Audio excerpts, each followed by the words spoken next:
Selamat pagi, jumpa lagi di Berita Padang bersama saya Afrin Meriana. Sejumlah berita aktual dan menarik akan kami sajikan untuk Anda. Berikut 3 berita utama pagi ini.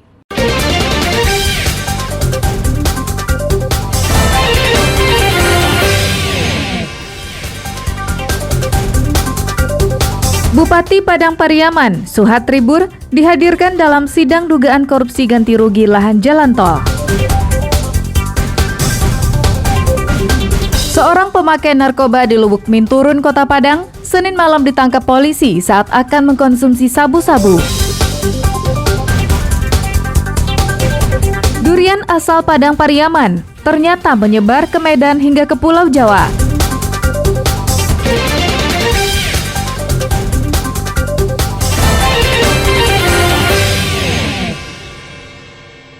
Sebagai wakil bupati tidak tahu melihat ini adalah kekayaan.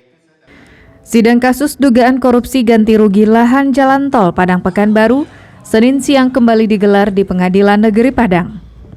Agendanya mendengarkan keterangan 2 saksi, salah satunya Bupati Padang Pariaman, Suhatri Bur. Dalam sidang tersebut, Suhatri Bur dicegar berbagai pertanyaan, salah satunya terkait lahan yang dilalui proyek jalan tol. Namun Bupati banyak menjawab tidak tahu, karena alasannya waktu itu dirinya masih menjabat sebagai wakil bupati. Begitu juga pertanyaan soal tapal batas Kabupaten Padang Pariaman, serta sertifikat tanah di ibu kota kabupaten juga dijawab tidak tahu. Atas jawaban tersebut, hakim dan kuasa hukum terdakwa menjadi jengkel. Menurut Suharizal, kuasa hukum terdakwa, semestinya Bupati harus tahu tentang aset-aset daerahnya. Terkait banyak jawaban Bupati yang tidak tahu, menurut Suharizal adalah suatu kekeliruan. Padahal Bupati dan Wakil Bupati menghadiri rapat konsultasi publik, yakni konsultasi pada tahap perencanaan pembangunan jalan tol. Sehingga Bupati sudah mengetahui daerah-daerah yang akan dilewati jalan tol tersebut, termasuk tanah yang saat ini menjadi objek perkara korupsi. Ini kan Pak Bupati Suhatri Bur mengkonfirmasi ke kita soal 2 hal. Satu, tapal batas ibu kota kabupaten ini kan ternyata kan tidak jelas sampai hari ini. Nah, makanya kemudian selama beliau menjabat sejak 26 Februari 2021, paling tidak ada 3 pertemuan untuk mendudukkan ini, tapal batas, titik koordinatnya. Nah, kemudian yang kedua, terang Bupatinya mengakui sampai hari ini tidak ada sertifikatnya. Sebelumnya diberitakan, Kejaksaan Tinggi Sumatera Barat menetapkan 13 tersangka pada kasus dugaan korupsi ganti rugi pembebasan lahan tol Padang Pekanbaru yang terdiri dari 8 warga penerima ganti rugi, 3 petugas Badan Pertanahan Nasional, serta 1 pegawai negeri sipil dan 1 aparat pemerintahan nagari. Masalahnya, lahan yang diganti rugi berada pada kawasan Taman Kehati, Kecamatan Parit Malintang, yang merupakan aset milik pemerintah. Akibatnya, negara dirugikan hingga 27 miliar rupiah. Dari Padang, Ropiha melaporkan.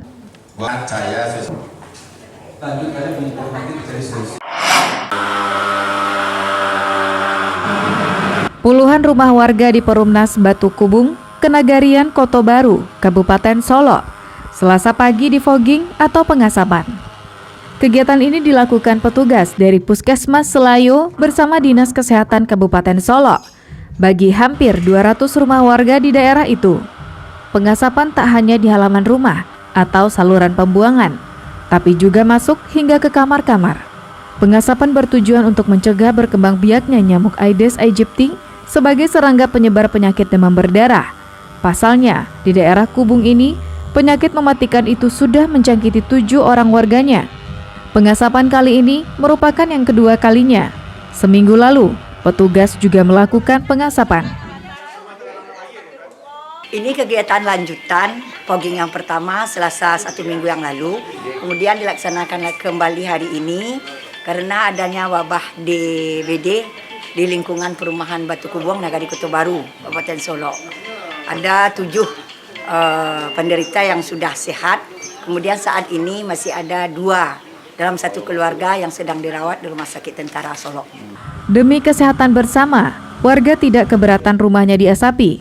Di daerah ini terdapat 8 gang dengan jumlah rumah hampir mencapai 200 buah.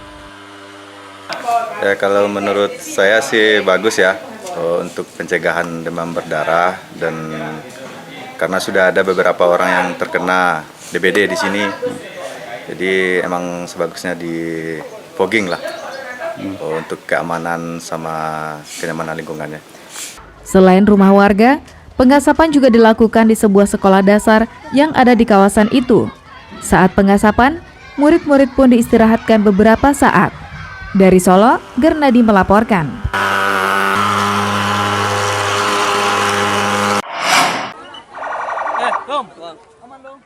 165 jemaah haji asal Pasaman Barat yang tergabung di Kloter 4 Selasa siang tiba di kantor Kementerian Agama Kabupaten Pasaman Barat dengan selamat setelah menjalani prosesi ibadah haji di Tanah Suci Arab Saudi. Kedatangan jemaah haji ini disambut oleh keluarga serta pemerintah daerah setempat.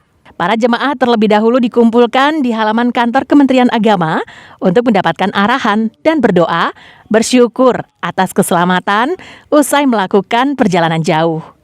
Menurut salah seorang petugas, jemaah haji Kloter 4 ini tiba di Bandara Minangkabau pada Selasa dini hari.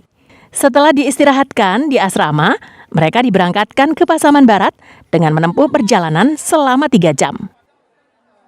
Alhamdulillah tahun ini pemerintah betul-betul fokus meningkatkan pelayanan terhadap jamaah haji,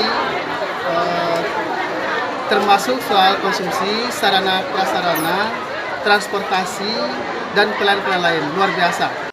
Jumlah jemaah haji asal Kabupaten Pasaman Barat 165 orang dan semuanya kembali dengan selamat. Bahwa jamaah kita telah mendarat pada jam 03.55 dini hari di BIM. Setelah itu bertolak ke asrama haji, kemudian jam 6 diterima oleh Pemda Provinsi, dan jam 7 kita bergerak menuju Pasaman Barat. Jumlah jamaah kita 165 orang berangkat, alhamdulillah pulang 165 orang dalam keadaan sehat walafiat. Usai dikumpulkan di kantor Kementerian Agama, jemaah haji pulang ke rumah masing-masing. Safaatul Ulum melaporkan dari Pasaman Barat.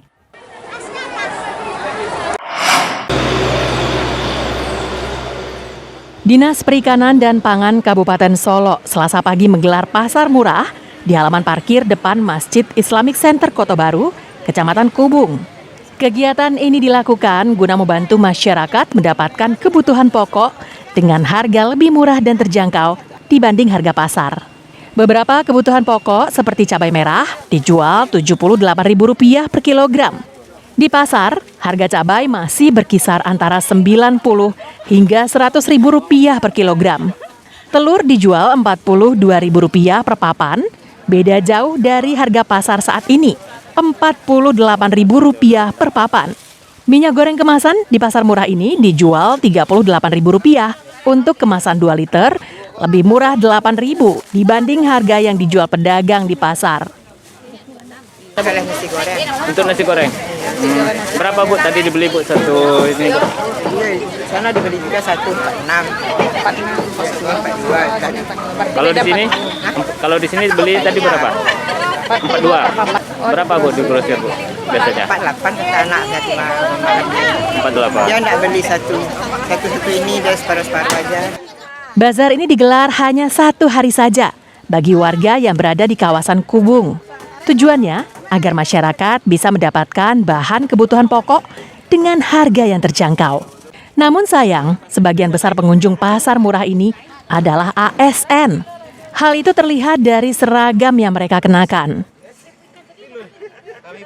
Seperti kita ketahui dalam beberapa minggu ini kan terjadi peningkatan harga bawang merah, cabai, minyak goreng, dan lain-lainnya. Makanya kita Dinas Perikanan dan Pangan Kabupaten Solo bersama dengan Dinas Pangan Provinsi melaksanakan bazar ini. Tujuannya tentu bagaimana masyarakat kita mendapatkan harga yang melambung itu dengan harga yang di bawah pasar. Seperti yang diberitakan sejak beberapa bulan lalu, sejumlah harga kebutuhan pokok mengalami kenaikan yang cukup memberatkan warga. Akibatnya, warga mesti mengencangkan ikat pinggang, menghemat pengeluaran. Dari Solo, Garnadi melaporkan.